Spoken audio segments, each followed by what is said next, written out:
Everyone, welcome back to my channel. তো দেখো, last যেটা আমরা WPSSC 2016 আমি অলরেডি কিন্তু গ্রুপ ডির যে ম্যাথমেটিক্স সলিউশন তোমাদের সাথে শেয়ার করে ফেলেছি, ঠিক আছে।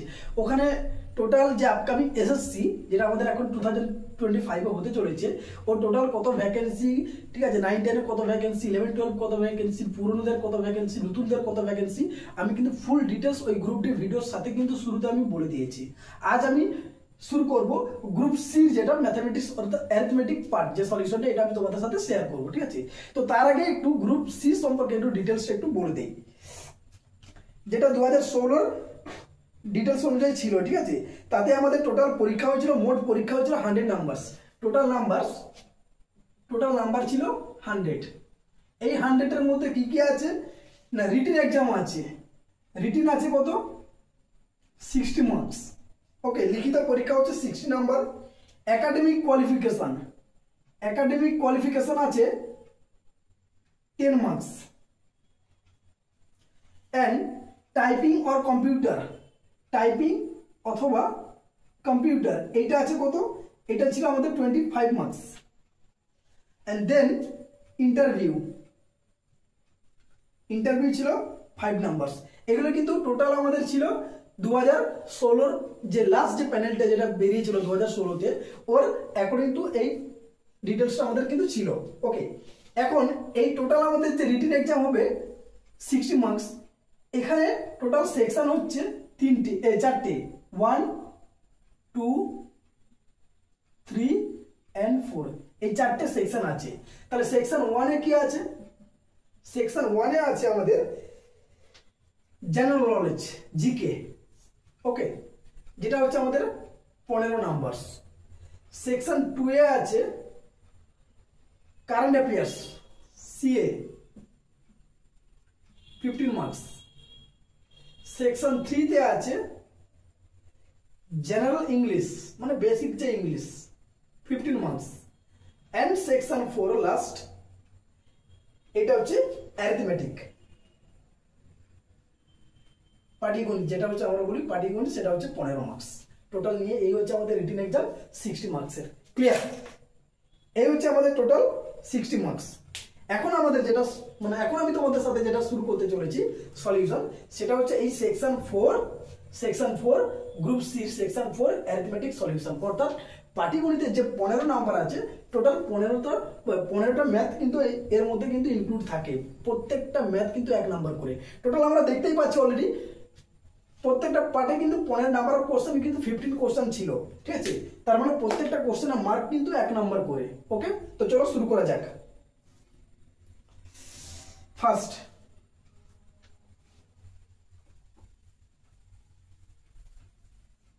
আমাদের টেলিগ্রামে কিন্তু গ্রুপ সি নোটটা এখন আমি দেইনি, জাস্ট আর একটু কাজ বাকি আছে টাইপিং, ওইটা কমপ্লিট করে কিন্তু আমি এটা শুধু ম্যাথমেটিক্স যে পার্টটা, ওই ম্যাথের পার্টটাকে টাইপ করে কিন্তু আমি নতুন করে আলাদা করে শুধুমাত্র অঙ্কগুলোকে একটা নোট বানিয়ে ফেলেছি। অলরেডি গ্রুপ ডিটা আমি আমাদের যে টেলিগ্রাম গ্রুপ আছে ওখানে কিন্তু দিয়ে ফেলেছি, এবং গ্রুপ সি আর একটু কাজ বাকি আছে, ওটা কমপ্লিট করে আমি কিন্তু দিয়ে দেবো পরপর সিরিয়াল ওয়াইজ, ঠিক আছে।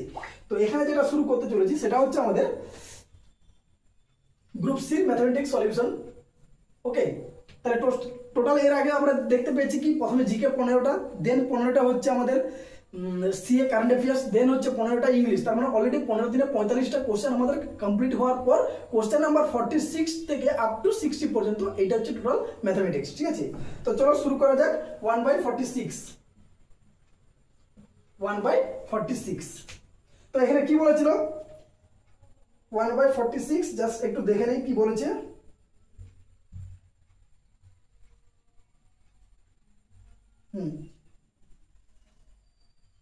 ওকে, একটি আয়তক্ষেত্রের দৈর্ঘ্য 15% বাড়ালে এবং প্রস্থ 15% কমালে ক্ষেত্রফল শতকরা পরিবর্তন কত হবে? এটা হচ্ছে আমাদের ফার্স্ট অঙ্ক। কি বললাম, একটি আয়তক্ষেত্রের দৈর্ঘ্য, জাস্ট একটা আয়তক্ষেত্র রেক্টেঙ্গেল আছে, আয়তক্ষেত্র, এর দৈর্ঘ্য ধরো এ, প্রস্থ হচ্ছে বি, জাস্ট নর্মাল একটা ধরে নিলাম।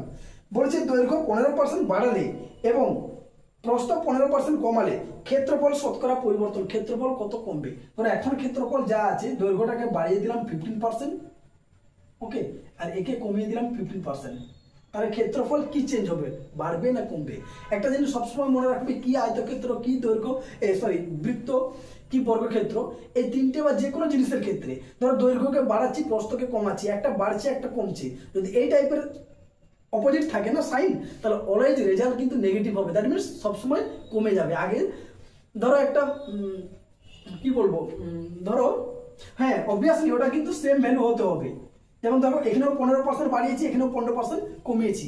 যদি সেম ভ্যালু আমি একটাকে বাড়াই আর একটাকে কমাই, তাহলে রেজাল্ট মানে যেটা ক্ষেত্রফল কিন্তু আলটিমেট আগে যা ছিল তার থেকে কিন্তু কমবে। এটা মাথায় থাকে যেন, ওকে? ক্ষেত্রফল আগে যা ছিল তার থেকে কমবে। এখন আমরা এই কনসেপ্টকে কাজে লাগিয়ে ধরো 4টে অপশনের মধ্যে 3টে বৃদ্ধি দেওয়া আছে বা ইনক্রিজ বলা আছে, যে আগের ক্ষেত্রফল এত% বাড়বে বা এত% বাড়বে বা এত% বৃদ্ধি পাবে। একটা অপশন ধরো হ্রাস বলে দিয়েছে, মানে কমছে, তাহলে আমরা আর অঙ্ক করার দরকার নেই, হ্রাসটাকে দাগ দিয়ে দেবো। কেন? কারণ আলটিমেট আমরা দেখেছি যদি সেম ভ্যালু বাড়ানো হয় এবং সেম ভ্যালু যদি কমানো হয়, সেক্ষেত্রে কিন্তু আলটিমেট এরিয়াটা কিন্তু ডিক্রিজ হয়। আয়তনটা আমার কিন্তু অটোমেটিক্যালি কি হবে, কমে যাবে, হ্রাস পাবে। এখন কত কমবে সেটা একটা ফর্মুলা আছে, ওটা ইউজ করে জাস্ট করে দেখি, ঠিক আছে? তো চলো, বেসিক্যালি এর একটাই ফর্মুলা হয়, সেটা হচ্ছে x + y + xy/100। x + y + xy/100। কেউ এটা দিয়ে করতে পারে, কেউ বলতে পারে a + b + ab/100। এটা ধরো অনেকে মুখস্থ করে, যেটা খুশি করতে পারো, ঠিক আছে? তো এখানে এর ভ্যালু দেখো 15% বেড়েছে, তার মানে +15 লিখতে পারি। b এর ভ্যালু কি, প্রস্থ 15% কমেছে, তার মানে -15। এখন দেখো এই যে সাইনটা যেটা আসবে সেটা হচ্ছে এই দুটোর গুণফলের সাইন আসে a × b। তো এর সাইন হচ্ছে প্লাস, b এর সাইন মাইনাস, গুণ করলে কি হবে, প্লাস মাইনাসের মাইনাস, তাহলে 15 × 15/100। তো এই জিনিসটা যেটা বলছিলাম আমি, এই দেখো +15 আর -15 কেটে গেল, তাহলে আলটিমেট সাইন কিন্তু আমার নেগেটিভ। এই পোর্শনটা আলটিমেট সাইন কিন্তু এই পোর্শনটা, ক্লিয়ার? আলটিমেট সাইন কিন্তু এই পোর্শনটা। এবার এটাকে ক্যালকুলেশন করলে অ্যান্সার কিন্তু চলে আসবে, ওকে? তো 15 হচ্ছে 5 × 3 = 15, 20, 5 × 3 = 15, 5 × 4 = 20। দ্যাট মিনস -9/4% হ্রাস পাবে। তারপরে -2.14% হ্রাস পাবে। জাস্ট এই পোর্শনটা, এই যে ab/100, এই পোর্শনটাকে কাজে লাগাচ্ছি। তো যখনই দেখবে সেম ভ্যালু, এক্ষেত্রে আমি আরো শর্ট করে দিচ্ছি, এই পোর্শনটা লেখার দরকার নেই, কারণ এটা তো প্লাস মাইনাস কেটে যাবে। যখনই সেম ভ্যালু পাবে, এই যে 15% বাড়ছে 15% কমছে, যখনই এরকম সেম ভ্যালু পাবে, ডাইরেক্ট করবে কি, ডাইরেক্ট করবে -x²/100। এই ফর্মুলাটা ইউজ করবে, -x²/100। x মানে কোনটা, এই যে একটাই ভ্যালু, যে ভ্যালুটা দেওয়া আছে 15, তার মানে -15² / 100। 15² মানে কত, 245, তার মানে 2.45%, -2.45%। আর 2.45 মানেই হচ্ছে এই যে এটা, বোঝা গেল?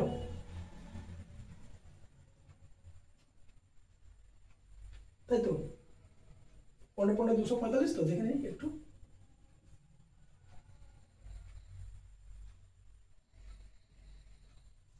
সরি 225, তাই বলে মিলছিল না, হ্যাঁ 225। ব্যাস, এটা দিয়েও লেখা থাকে, এটা দিয়েও থাকে, দুটো ধরে আমরা কিন্তু করতে পারবো, ঠিক আছে? চলো নেক্সট, 2/47। যদি সেম ভ্যালু থাকে তাহলে ডাইরেক্ট এই ফর্মুলা ইউজ করব, আর যদি একটু উলট পালট থাকে, ধরো ভ্যালু আলাদা আছে, সেক্ষেত্রে আমরা যেটা বললাম x + y + xy/100, এই ফর্মুলা ইউজ করে করব, ওকে? তো আরেকটা যেটা বলে দিলাম, যে সেম ভ্যালু থাকে মানে অলওয়েজ অ্যান্সার কিন্তু নেগেটিভ আসবে, মাইনাস মানে হ্রাস পাবে। তখন অপশন যদি একটাই হ্রাস থাকে, তখন ওইটা ধরে আমরা কিন্তু করতে পারি, ঠিক আছে? আর যদি সেম ভ্যালু না হয়, তাহলে পজিটিভ নেগেটিভ যে কোনো মধ্যে যে কোনো একটা হতে পারে, ওকে? চলো নেক্সট, 2/47, 2 নম্বর ম্যাথ। কি বলেছে, 1.7, 0.15 and 0.153। কি বলেছে, 1.7, 0.51 and 0.153 এদের গসাগু বলেছে, এই সংখ্যা তিনটির গসাগু। তাহলে সংখ্যা তিনটির গসাগু কি হবে, তাহলে এগুলোকে জাস্ট যখনই দেখবে দশমিকা আছে, সঙ্গে সঙ্গে ফ্র্যাকশনে নিয়ে যাবে। 17/10 লিখতে পারি, 51/100 লিখতে পারি, 153/1000 এটা লিখতে পারি, ওকে? তো একটা জিনিস এখানে মাথায় রাখবে, কোনো একটা এগুলো কি এখন এই দশমিকটা নিয়ে আমরা ভাববো না, এখন এই দশমিক নিয়ে আমরা ভাববো না, আমরা ভাববো কোনগুলো নিয়ে, এই যে ভগ্নাংশগুলো নিয়ে। তো কোনো একটা ভগ্নাংশের গসাগু বা লসাগু বলতে কি বোঝায় জানো তো? ভগ্নাংশের লসাগু বলতে বোঝায় লবগুলোর লসাগু। যেটা বলবে যদি বলে ভগ্নাংশের লসাগু, সেটা হচ্ছে লবগুলোর লসাগু বাই হরগুলোর ঠিক উল্টোটা। এখানে বলেছে গসাগু, তাহলে লবগুলোর গসাগু বাই হরগুলোর লসাগু। তাহলে লবগুলোর গসাগু কি হবে? 17, 51, 153। এর গসাগু কি হবে? 17 3 51, আর এটা যাবে, হ্যাঁ 9 যাবে। 17 দিয়ে কাটাকাটি করছে, দেখো 17 3 হচ্ছে 51 আর 17 9 হচ্ছে 153। তার মানে 17 দিয়ে নাম্বারগুলো কেটে যাচ্ছে উপরে লবগুলো। তার মানে যেটা গসাগু হবে সেটা হচ্ছে সব থেকে ছোট নাম্বার 17, এটা হচ্ছে গোসাগু। কারণ 17 দিয়ে এটাও কাটছে, 17 দিয়ে এটাও কাটছে। যদি ওই নাম্বারটা দিয়ে কেটে যায় তাহলে সব থেকে ছোট নাম্বারটা হচ্ছে গোসাগু। ক্লিয়ার? আর লসাগু হচ্ছে 10, 11, 100 আর 1000। এর লসাগু হচ্ছে বড় নাম্বারটা। তার মানে অ্যান্সার কি হবে? 0.017। That's the HCF of that 3 numbers. Okay, just কিছু না দশমিকগুলোকে ভগ্নাংশে লিখে দিয়েছি। লিখে যেহেতু গোসাগু বলেছে তাহলে উপরের 17, 51 আর 153 এদের গোসাগু বের করলাম HCF। এটা কত বেরালো? 17। কারণ 17 দিয়ে দেখো এই তিনটে নাম্বারই কেটে যাচ্ছে, তার মানে যেটা সব থেকে ছোট সেটা হচ্ছে গোসাগু। আর 10, 100, 1000 এর লসাগু LCM বের করলাম, এটা কত হবে? 1000। ব্যাস, ভগ্নাংশ এটাই করে দিলাম, ওটাই অ্যান্সার হয়ে গেল। ওকে, চলো নেক্সট। ওকে, নেক্সট 3/48। 3/48 কি বলেছে? কোশ্চেনটা বলেছে হরি একটি ঘড়ি 10% ক্ষতিতে বিক্রি করলো। হরির কাছে কোনো একটা ঘড়ি আছে, ওই ঘড়িটা কোনো একটা ক্রয় মূল্য দিয়ে কিনেছি, সে হঠাৎ করে ওই ঘড়িটা 10% ক্ষতিতে বিক্রি করে দিল। ঠিক আছে, যদি সে আরো 54 টাকা বেশিতে বিক্রি করতো তবে 8% লাভ হতো।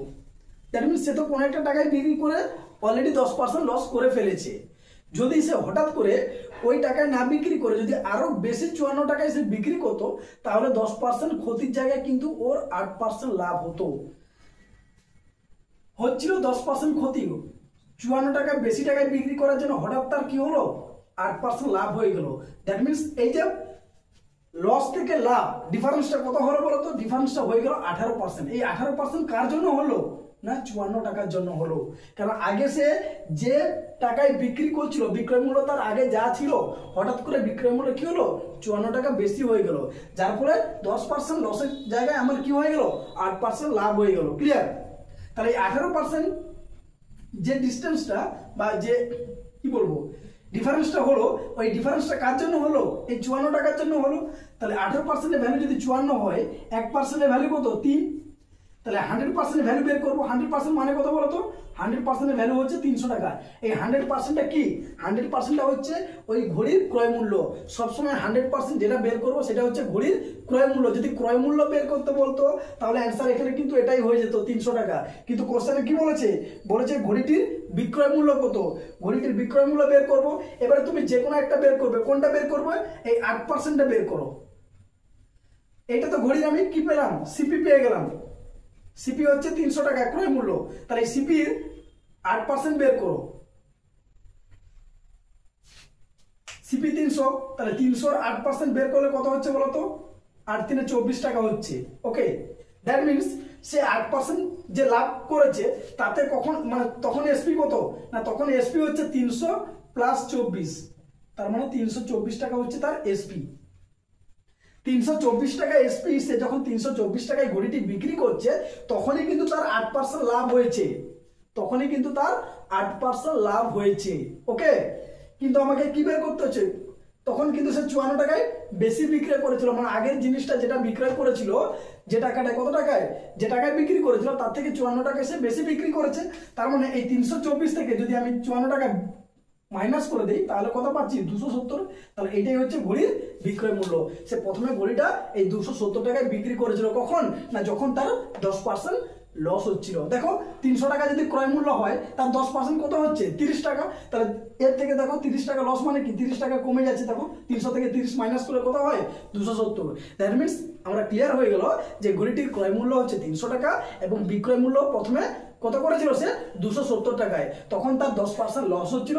হঠাৎ করে সে যখন 54 টাকায় বেশি বিক্রি করলো, অর্থাৎ 270 জায়গায় যখন সে 324 টাকায় বিক্রি করলো, তখন তার কত 24 টাকা লাভ হলো। দ্যাট মিনস 8% প্রফিট হলো। ক্লিয়ার?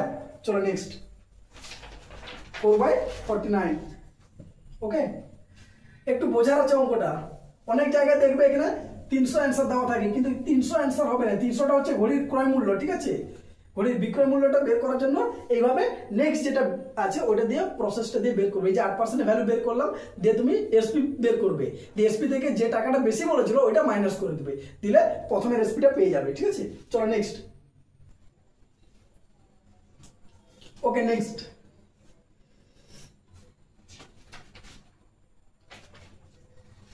4/49 কি বলেছে দেখো, একটি দ্রব্যের ক্রয় মূল্য 620 টাকা। কোন একটা দ্রব্য আছে যার ক্রয় মূল্য বলে দিয়েছে 620 টাকা, কস্ট প্রাইস বলেছে 620 টাকা, এবং এটা ধার্য মূল্যের থেকে 25% কম। কোনটা? এইটা হচ্ছে 25% কম ধার্য মূল্য থেকে। দ্যাট মিনস ধার্য মূল্য যেটা মার্ক প্রাইস সেটা নিশ্চয় 25% বেশি। ওকে, এবং দ্রব্যটি যদি 15% ছাড়ে বিক্রি করা হয় তবে শতকরা কত লাভ হবে? তার মানে আমাকে দুটো জিনিস বের করতে হবে। এই রেশিওটা যদি বের করতে পারি, সিপি মার্ক প্রাইস আর এসপি বিক্রয় মূল্য। দেখো, আমি যদি মার্ক প্রাইসটাকে 100 ধরি, তাহলে সিপিটা কত না মার্ক প্রাইস থেকে 25% কম, তার মানে এটা কত 75 টাকা। আবার এসপি বিক্রয় মূল্য কত, এই মার্ক প্রাইস থেকে আমি 15% ছাড় দিয়েছি। কোন একটা জিনিস যেটা ধার্য মূল্য ছাড় দেওয়া হয়, কোন একটা জিনিসে ছাড় দেওয়া হয় কার উপরে বলতো? সবসময় মার্ক প্রাইস মানে ওই প্রোডাক্টটার গায়ে যে প্রাইসটা লেখা থাকে ওই প্রাইজের উপরে কিন্তু ছাড় দেওয়া হয়। দ্যাট মিনস মার্ক প্রাইজের উপরে কিন্তু ছাড় দেওয়া হয়। কত পার্সেন্ট? 15%। তাহলে কত হবে এটা? 85 টাকা। তাহলে জিনিসটার ক্রয় মূল্য 75 টাকা, তাকে বিক্রি করছি আমি কত টাকায়? 85 টাকায়। তাহলে আমার কত টাকা লাভ হচ্ছে বলতো? 10 টাকা লাভ হচ্ছে। কত টাকার উপরে? 75 টাকার উপরে। তাহলে 10/75 ইন্টু 100, এত পার্সেন্ট লাভ হবে। ওকে, 25 3 75, 25 4 100, 40/3%। দ্যাট মিনস 13.1 কি হবে? লাভ হবে। এই যে জিনিসটা যেটা দেওয়া আছে, জিনিসটির ক্রয় মূল্য 620 টাকা, হোয়াট এভার এই জিনিসটির ক্রয় মূল্য যাই হোক না কেন, অলওয়েজ কিন্তু যদি আমি ক্রয় মূল্য যদি মার্ক প্রাইস থেকে 25% কম হয় আর বিক্রয় মূল্য যদি মার্ক প্রাইস থেকে 15% আমি ছাড় দেই, তাতে কিন্তু আমার অলওয়েজ কিন্তু প্রফিট কত হবে?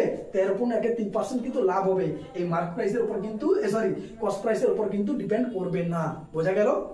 এখানে দেখো 620 কোনো ভ্যালু নাই, জাস্ট যে রেশিওটা দেওয়া আছে ওই রেশিও থেকে কিন্তু ভ্যালুটা আমি বের করে নিলাম, যে ডিসকাউন্টগুলো বলে দেওয়া আছে। ঠিক আছে, চলো নেক্সট 5/50। 5/50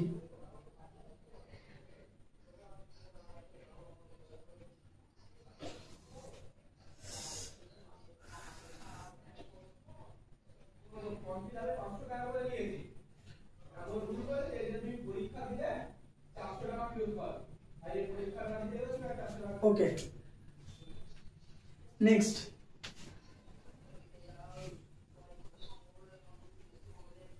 5/50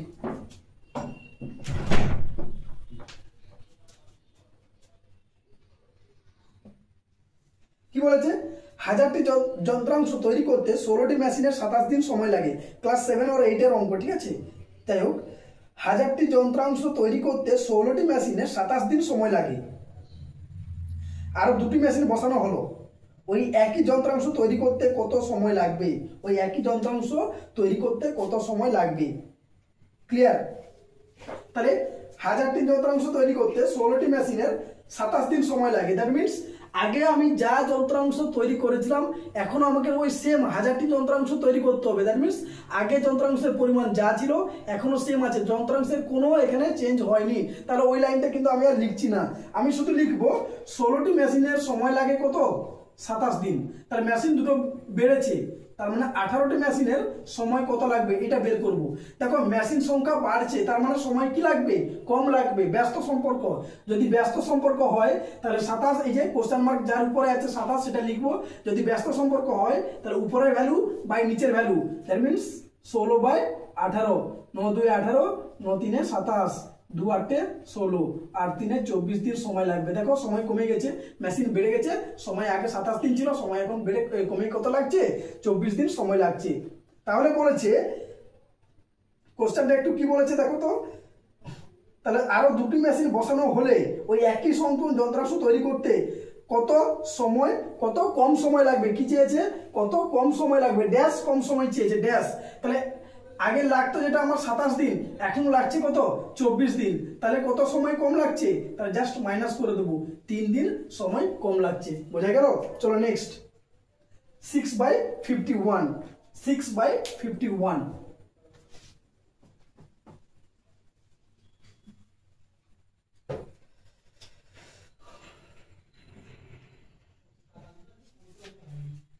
এই জিনিসটা একটু বোঝার আছে। কি বলেছে, তিনটি ভগ্নাংশের যোগফল বলেছে 2 পূর্ণ 11/24। তিনটে ধরো ভগ্নাংশ আছে, তিনটে ভগ্নাংশের যোগফল বলে দিয়েছে কত 2 পূর্ণ 11/24। ওকে, এখন বলেছে যদি বড় ও ছোট ভগ্নাংশের অনুপাত 7:8 হয়, 7:6 হয়, একটা বড় ফ্র্যাকশন আছে LF লার্জ ফ্র্যাকশন, আর একটা ছোট ফ্র্যাকশন স্মলেস্ট ফ্র্যাকশন SF, এদের রেশিও বলে দিয়েছে 7:6। বড় ফ্র্যাকশন মানে বড় ভগ্নাংশ লার্জ ফ্র্যাকশন, আর ছোট ভগ্নাংশ SF স্মল ফ্র্যাকশন, এদের রেশিও বলেছে 7:6। এবং অনুপাতটি যদি মাঝের ভগ্নাংশ থেকে 1/3 বেশি হয় তবে ভগ্নাংশটি 3টি হবে। তাহলে 3টি ভগ্নাংশ তৈরি করতে বলেছে। এবং এর সাথে আরো একটা বলেছে এবং অনুপাতটি যদি মাঝের ভগ্নাংশ থেকে 1/3 বেশি হয়, ওকে, তাহলে আমাকে এই 3টি ভগ্নাংশ বের করতে বলছে। আগে এগুলোকে জাস্ট একটু অপশন চেক করবো, এছাড়া কোনো উপায় নেই, ঠিক আছে? তো একটু দেখো অপশনগুলো কিভাবে চেক করছি। প্রথমে কি কি আছে, 7 8, অপশনগুলো আগে লিখে নেই, 3 10, আর একটা হচ্ছে 7 9।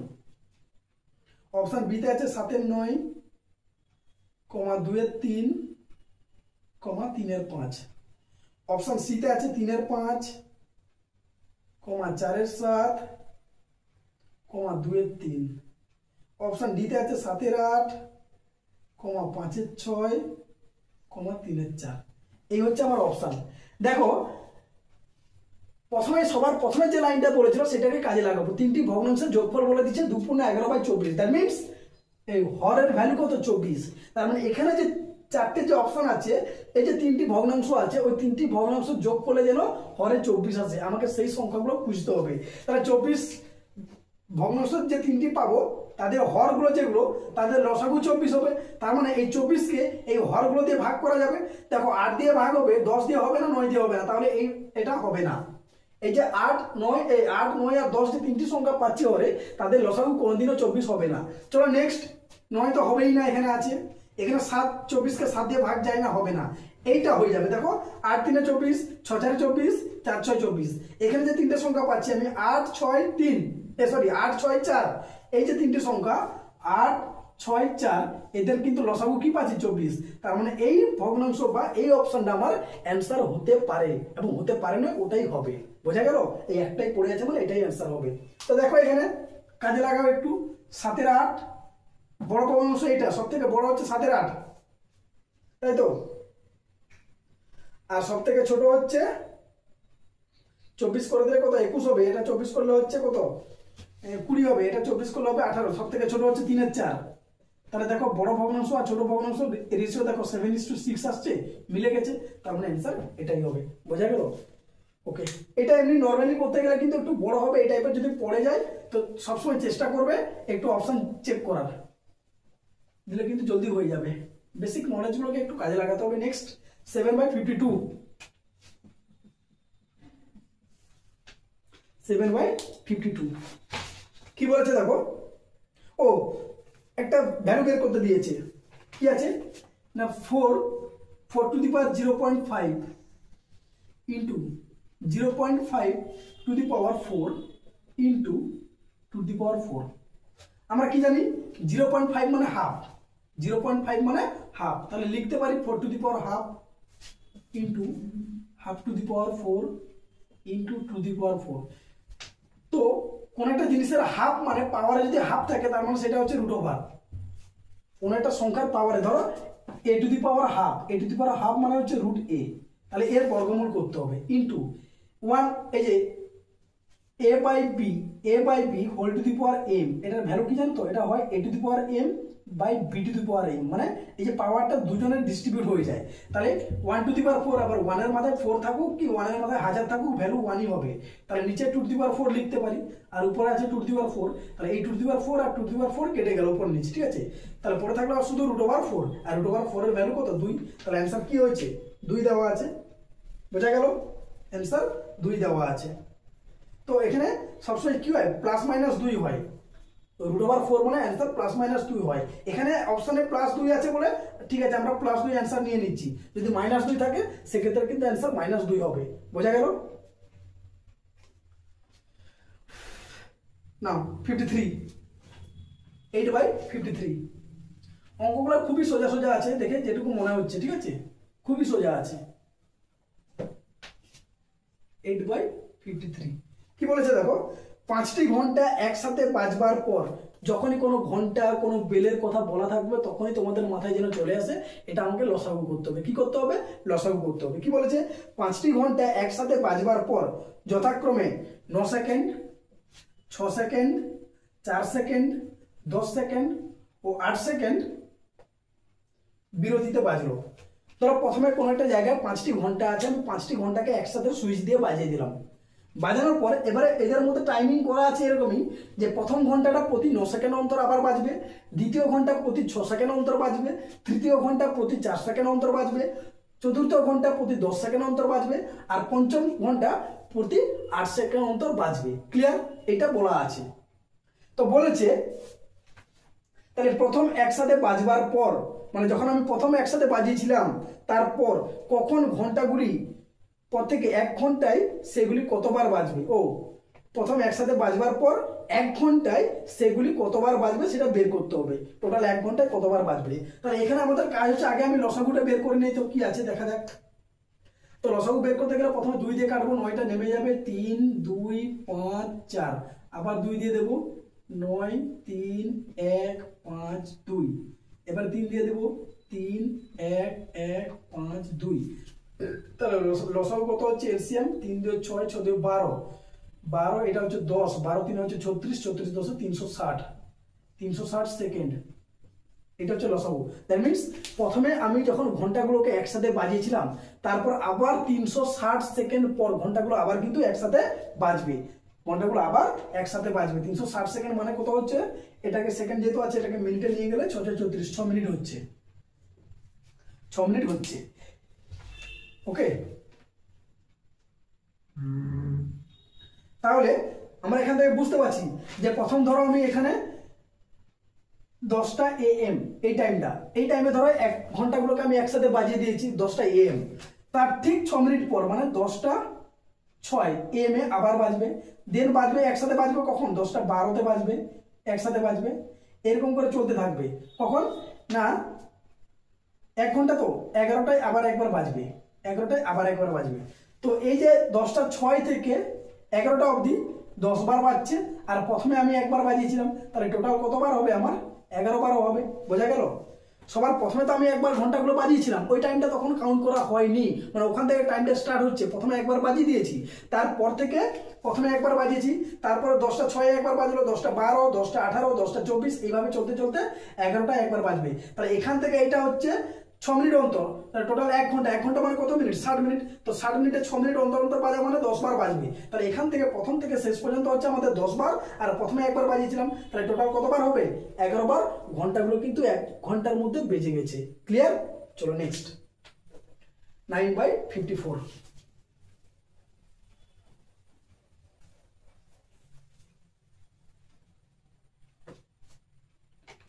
9/54।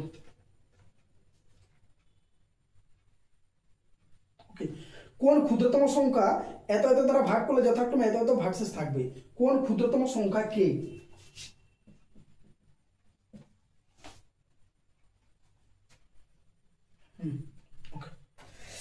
একটা জিনিস একটু মাথায় রাখবে, এই যে কোন ক্ষুদ্রতম সংখ্যা কে, এত এত এত যতগুলো সংখ্যা দেওয়া থাকবে এই যে দ্বারা বা দিয়ে, তোমাদের ফার্স্ট কাজ হচ্ছে এই দ্বারা বা দিয়ে এই জিনিসটা কোথায় আছে, সংখ্যাগুলোর আগে না সংখ্যাগুলোর পরে?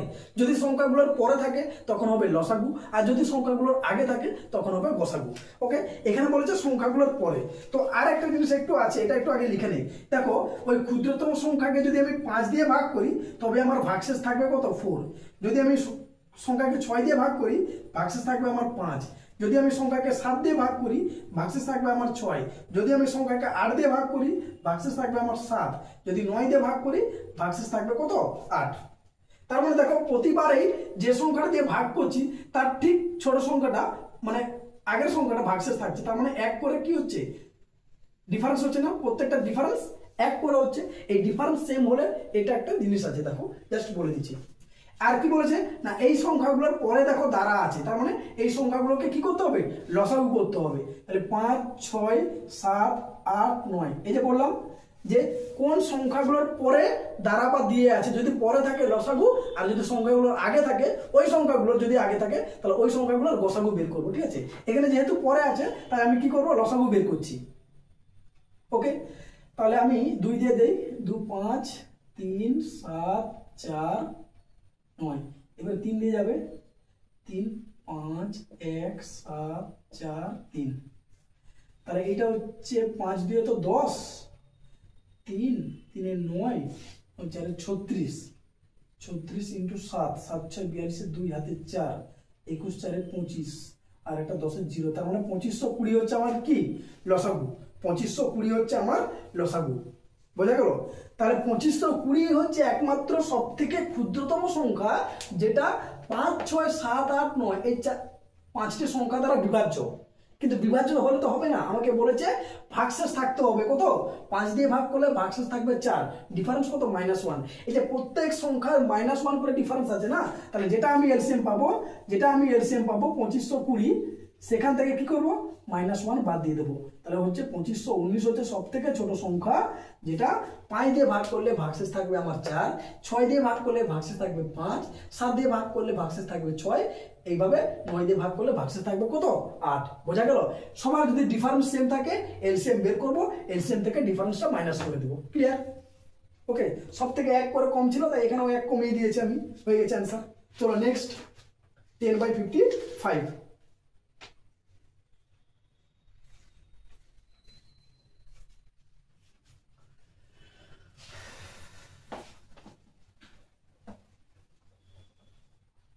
খুবই সোজা একটা অঙ্ক দিয়েছে, দেখো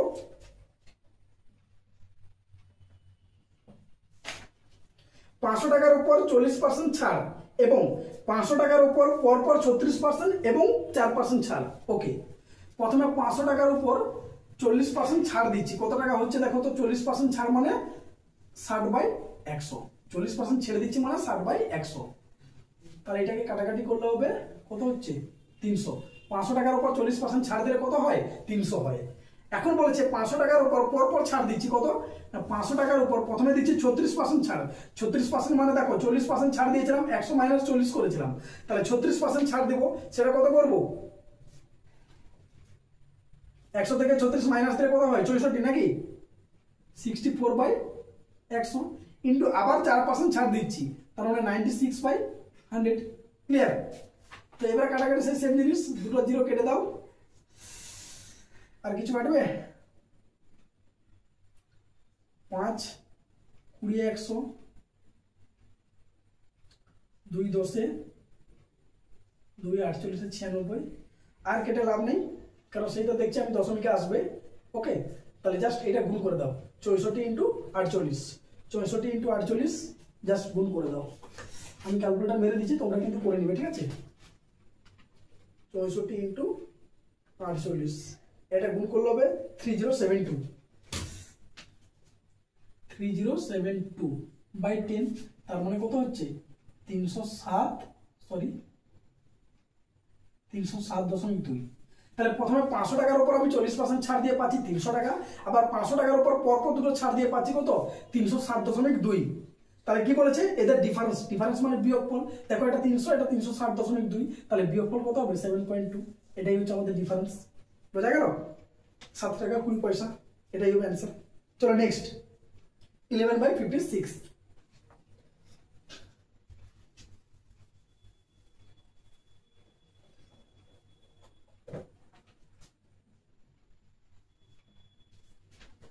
বলেছে, একটি অংশীদারি ব্যবসায় এ 1200 টাকা 5 মাসের জন্য এবং বি 750 টাকা 4 মাসের জন্য দেয়।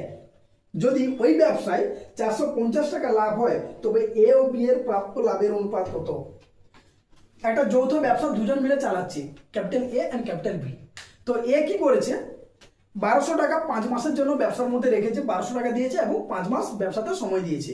আর বি 750 টাকা ব্যবসার মধ্যে ইনক্লুড করেছে এবং সময় দিয়েছে কত, 4 মাস। তো একটা জিনিস দেখো, যে বেশি টাকা দেয় সে নিশ্চয়ই প্রফিট যাই হোক সেখান থেকে বেশি টাকা চাইবে, মানে ওর ভাগিদার হবে, তাই তো? এখন আবার এটাও বলতে পারি যে ব্যবসার মধ্যে সময় বেশি দিয়েছে, ব্যবসাতে সময় বেশি দিয়েছে, সেও কিন্তু লাভ্যাংশের থেকে পরিমাণটা বেশি পরিমাণের ভাগিদার। তাহলে একটা জিনিস হয় সবসময় কি না, মূলধন ইন্টু সময় সমান কি হয়, লাভ্যাংশ। অংশীদারি কারবার সব থেকে বেসিক জিনিস এটা হচ্ছে মূলধন ইন্টু সময় সমান লাভ্যাংশ।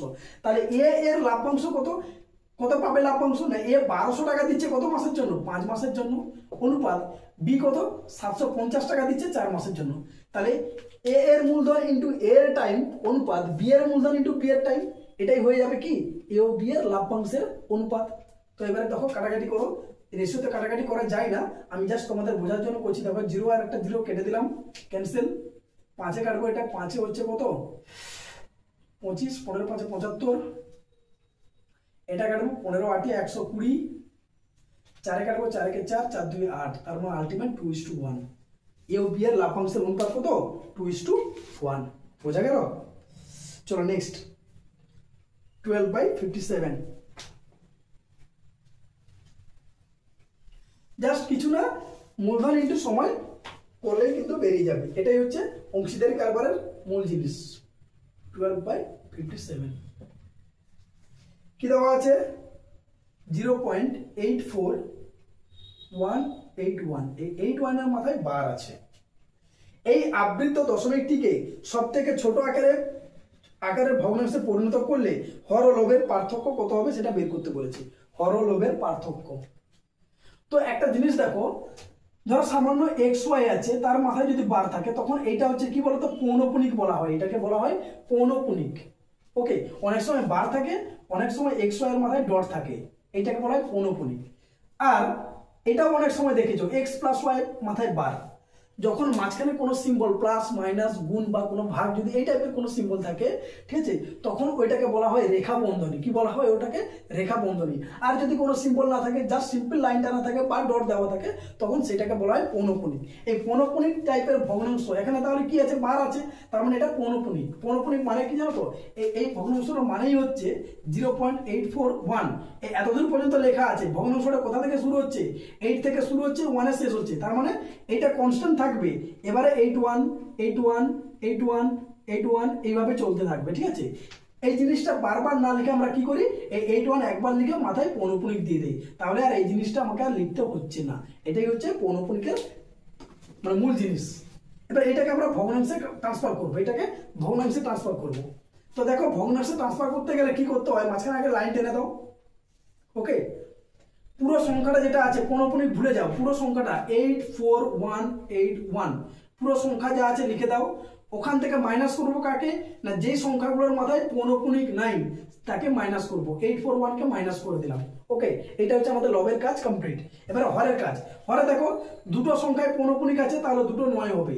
দুটো সংখ্যার মাথায় পৌনঃপুনিক আছে, তাই দুটো 9 হলো। আর বাকি যেগুলোর মাথায় পৌনঃপুনিক নেই ততগুলো 0 বসবে। তিনটে সংখ্যার মাথায় নেই, তিনটে 0 বসে গেল। এই হচ্ছে বেসিক কনসেপ্ট। ক্লিয়ার? চলো এবারে বিয়োগ করে দাও। 0 4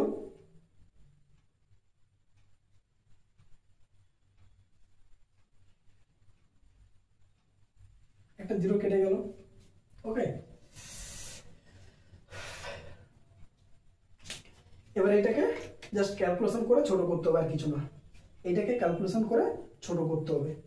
তো একটু করার চেষ্টা করো, নাহলে আমি করে দিচ্ছি।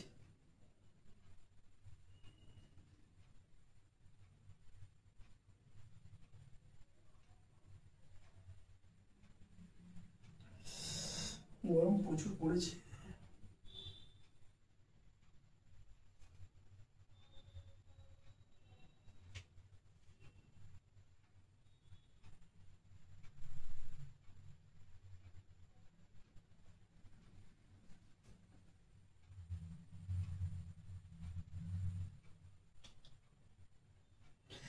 কাটাকাটি করবে, ঠিক আছে? কাটাকাটি করে দেখো যে জিনিসটা দাঁড়াবে সেটা হচ্ছে 463 বাই 550, এটা দাঁড়াবে। আলটিমেট এই ভগ্নাংশটা আসবে। এখন এদের মধ্যে ডিফারেন্স চাইছে আমাকে, কি চাইছে? লব ও হরের মধ্যে ডিফারেন্স। তাহলে এই ডিফারেন্স কত হবে? এই 550 থেকে 463 মাইনাস করে দাও, তাহলে এটাই হচ্ছে ডিফারেন্স।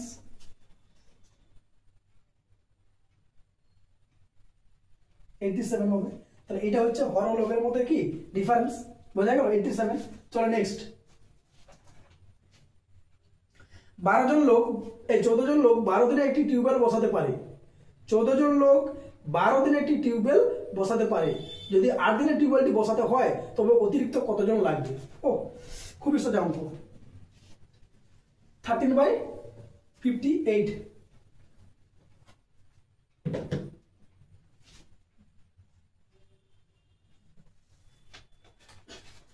বাড়িতে একটা টিউবওয়েল বসাতে হবে, ঠিক আছে? তাহলে বলেছে 12 দিনে 14 জন লোক লাগে। আমি একটু ঘুরে বলি, যেহেতু বলেছে 14 জন লোক 12 দিনে একটি টিউবওয়েল বসাতে পারে, তাহলে আমি ঘুরে বলবো 12 দিনে একটি টিউবওয়েল বসাতে পারে কতজন লোক? 14 জন লোক। তাহলে আমাকে 8 দিনে বসাতে হবে, তাহলে কতজন লাগবে? দিন আর লোক, দিন সংখ্যা লোক সংখ্যা সবসময় কি হয়? ব্যস্ত সম্পর্ক হয়। তার মানে এটাও সেই সেম আগের মতন, 14 ইন্টু উপরের ভ্যালু বাই নিচের ভ্যালু, 12/8। ওকে, 4 2 8, 4 3 12, 2 7 14। তার মানে 8 দিনে শেষ করতে হলে আমাকে 21 জন লোক লাগবে। তাহলে অতিরিক্ত কতজন লাগছে? না 21 মাইনাস 14, ঠিক আছে? তার মানে অতিরিক্ত 7 জন লোক লাগছে। আর অতিরিক্ত কতজন লোক লাগবে? 7 জন লোক লাগবে। ক্লিয়ার? চলো নেক্সট। 59। এই অঙ্কটা আমি বহুবার অনেকবার ফুড এসআইতেও এসছে, এখানেও এসছে, ঠিক আছে? এই অঙ্কটা বলেছিলাম যে এর আগে যদি বাকি ভিডিওগুলো কেউ দেখে তাদেরকে ভিডিওতে দেখবে, আমি বলেছিলাম যে অ্যান্সারটা পুরো মুখস্থ রাখবে। কি বলেছে? একটি দ্রব্যের ওপর পরপর 10%, 20% এবং 30% ছাড়ের সমতুল্য ছাড় কত হবে? কোন একটা জিনিস আমি কিনতে গেছি, ঠিক আছে? মার্কেটে প্রথমে আমাকে 10% দিল, তারপর 20% দিল, তারপর 30%, পরপর 3 বার ছাড় দিল। তার মানে অ্যাকচুয়ালি কি তোমাকে 30 প্লাস 20 প্লাস 10 60% ছাড় দিচ্ছে? না, এটা কোনোদিনও সম্ভব নয়। 60% ছাড় দেয়নি, ও দিয়েছে কত পার্সেন্ট? না 49.6% ছাড় দিয়েছে। তো সেটাকে বের করবো কিভাবে? দেখো, ওই আগের যে অঙ্কটা করলাম না, একটা অঙ্ক করেছিলাম x + y / xy/100, এই ফর্মুলা ইউজ করেও করতে পারি। প্রথমে 10%, তারপর 20%, তারপর 30%। আমি 10 আর 20 কে নিয়ে কাজ করে দেখবো কত পার্সেন্ট ছাড় হচ্ছে, যেটা বেরাবে তার সাথে 30% কে নিয়ে আবার এই ফর্মুলা ইউজ করব। দ্যাট মিনস এই ফর্মুলা আমি দুবার যদি ইউজ করি তাহলে কিন্তু আমার অ্যান্সার বেরিয়ে যাবে। তো আমি যেহেতু 3টে সংখ্যা আছে, যদি 2টো সংখ্যা থাকতো তাহলে আমি এই ফর্মুলা ইউজ করে দেখিয়ে দিতাম, ঠিক আছে? 3টে সংখ্যার ক্ষেত্রে আমরা এটা করবো না, একটু বড় হয়ে যাবে। আমরা কি করব? এই যে ভগ্নাংশ ছাড়গুলো দেওয়া আছে সেগুলোকে একটু ভগ্নাংশে লেখার চেষ্টা করি। তো 10% মানে কত বলতো? 1/10, 20% মানে হচ্ছে 1/5, আর 30% মানে হচ্ছে 30% মানে হচ্ছে 30/100, মানে হচ্ছে 3/10। ওকে, এই জিনিসটা কি করে পেলাম একটু বলে দিই। 10% যদি পার্সেন্টেজ তুলতে হয় তার মানে আমাকে লিখতে হবে 10/100। পার্সেন্টেজ তুলে দেওয়া মানে নিচে আসবে 100, তাহলে 0 একটা কেটে যাবে, তখন 1/10, ঠিক আছে? বাকিগুলো এইভাবে পেলাম। এখন 10% ছাড় দিচ্ছে। 10% ছাড় দিচ্ছে মানে কি বলতো? কোন একটা জিনিস 10% ছাড় দিচ্ছে, তার মানে জিনিসটির ক্রয় মূল্য যদি 10 টাকা হয়, জিনিসটির ক্রয় মূল্য যদি 10 টাকা হয়, বিক্রয় মূল্য কত? 1 টাকা সে ছাড় দিচ্ছে। 10 টাকায় 1 টাকা ছাড় দিচ্ছে, তার মানেই হচ্ছে 10% ছাড় দিচ্ছে। তাহলে ক্রয় মূল্য যদি 10 হয়, বিক্রয় মূল্য কত হবে? 9। ক্রয় মূল্য 5 হলে বিক্রয় মূল্য কত হবে? 4। ক্রয় মূল্য 10 হলে বিক্রয় মূল্য কত হবে? 7। এটা বুঝতে পেরেছো? জাস্ট 10 - 1 বিক্রয় মূল্য, 5 - 1 বিক্রয় মূল্য, 10 - 3 বিক্রয় মূল্য। বোঝা গেল? যদি কাটাকাটি করা যায় একটু করে নিতে পারো সেদিকে। 4 কে 2 দিয়ে 4, 2 5 10, আবার এখানে 2 5 10, মানে এই লাইনের সাথে এই লাইন কেটে দেবো, যেহেতু এটা রেশিওতে আছে তাহলে কাটাকাটি করা যায়। তাহলে 5 5 25, 5 125, আর এদিকে হচ্ছে 9 7 63। ওকে, তার মানে কোন একটা জিনিসের ক্রয় মূল্য 125 আর বিক্রয় মূল্য কত হচ্ছে? 63 টাকা। তাহলে লস কত হচ্ছে বলতো? না, লস হচ্ছে এখান থেকে মাইনাস করে দাও, 2 6 62 টাকা লস হচ্ছে। এই যে 62 টাকা লস হচ্ছে কার উপরে? 125 টাকা ক্রয় মূল্যের উপরে। তাহলে শতকরা বের করতে গেলে কি করব? 62/125 ইন্টু 100%। তাহলে 25 5 125, 25 4 100।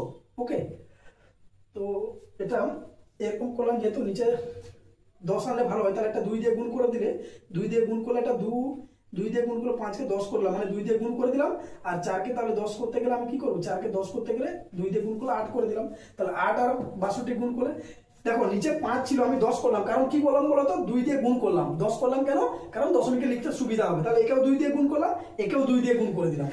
ওকে, তাহলে এখন 62 ইনটু 8 গুণ করলে কত হয়, 8 6 16 6 হাতে 1, সরি 8 2 16 6 হাতে 1, 8 6 48 একে 49, দেখো 496/10%, তার মানে 49.6%। এই যে এটা দশমিকে লেখা সুবিধা হবে, তাই আমি কি করলাম, জিনিসটাকে 2 দিয়ে গুণ করে দিলাম। দেখো বলেছিলাম না অ্যান্সারটা, এটাই মুখস্থ রাখবে যে কোনো একটা জিনিস পরপর যদি 10%, 20%, 30% ছাড় দেওয়া হয়, এরকম করে বহুবার বহু পরীক্ষায় এসেছে, ঠিক আছে, অ্যান্সার পুরো মুখস্থ রাখবে 49.6%। ওকে, চলো লাস্ট, আজকের লাস্ট ম্যাথ গ্রুপ সি। ওকে, 15/60।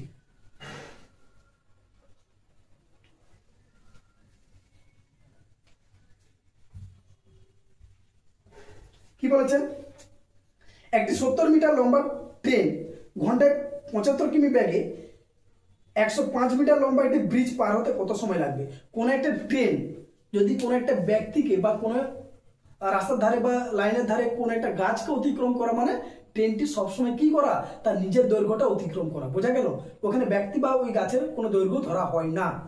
কিন্তু ট্রেন যদি কোনো একটা প্ল্যাটফর্মকে বা অপোজিট কোনো একটা ট্রেনকে বা কোনো ব্রিজকে অতিক্রম করছে, মানে ট্রেনটি নিজের দৈর্ঘ্য প্লাস ওই ব্রিজের যে দৈর্ঘ্যটা আছে ওটাকে অতিক্রম করছে উইথিন দ্য টাইম, ওই সময়টার মধ্যে যে সময়টা উল্লেখ করা থাকে, ঠিক আছে।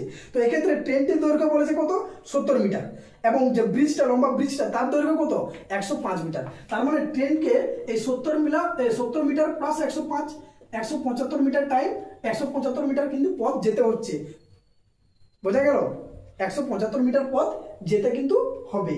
এখন বলেছে ট্রেনটি ঘন্টায় 75 কিমি বেগে যাতায়াত করে, ট্রেনটি ঘন্টায় 75 কিমি বেগে, মানে ট্রেনটার স্পিড বলে দেওয়া আছে, ট্রেনটার স্পিড কত বলেছে, 75 কিমি পার আওয়ার, এটা দেওয়া আছে কি মিটারে। তাহলে এই যে স্পিড যেটা আছে একে আমাকে মিটার পার সেকেন্ডে কনভার্ট করতে হবে, একে আমাকে মিটার পার সেকেন্ডে কনভার্ট করতে হবে, বোঝা গেল। তো 75 ইন্টু 5 এর 18 দিলে হয়ে গেল কি, স্পিড ছিল আমার কি মিটার পার কিলোমিটার পার ঘন্টা ছিল স্পিডটা, 75 কিমি পার ঘন্টা স্পিডটা ছিল কি কিলোমিটার পার আওয়ার, তাকে আমি কনভার্ট করে দিলাম মিটার পার সেকেন্ডে। কি করলাম না, 75 ইন্টু 5 এর 18, বোঝা গেল, 75 ইন্টু 5 এর 18। ওকে, এবারে তাহলে এটা কি পেলাম, মিটার পার সেকেন্ড, তার মানে ট্রেনটি 1 সেকেন্ডে এত মিটার পথ যায়, ট্রেনটি 1 সেকেন্ডে এত মিটার পথ যায়, তাহলে এত মিটার পথ যেতে ট্রেনটির কত সময় লাগবে, সময় মানে কি টাইম, টাইমটা কি না distance by speed, distance by speed, 175 by speed, speed কত হচ্ছে 75 ইন্টু 5 এর 18, তার 5টা নিচে থাকবে, 18টা উপরে চলে যাবে, যেহেতু 5 এর 18 ছিল 18টা উপরে চলে গেল, ঠিক আছে। এবার একটু কাটাকাটি করতে হবে আর কিছু না, তাহলে 5 3 15 25, 5 5 25, আবার কাটবো 5 7 35, 5 15 75, 3 5 15, 3 6 18, 742 এর 5, 742 এর 5, এত সেকেন্ড লাগবে, মানে 5 8 40, 8 পূর্ণ 2 এর 5 সেকেন্ড সময় লাগবে, 8 পূর্ণ 2 এর 5 সেকেন্ড ট্রেনটার সময় লাগবে ওই ব্রিজটা পার হতে।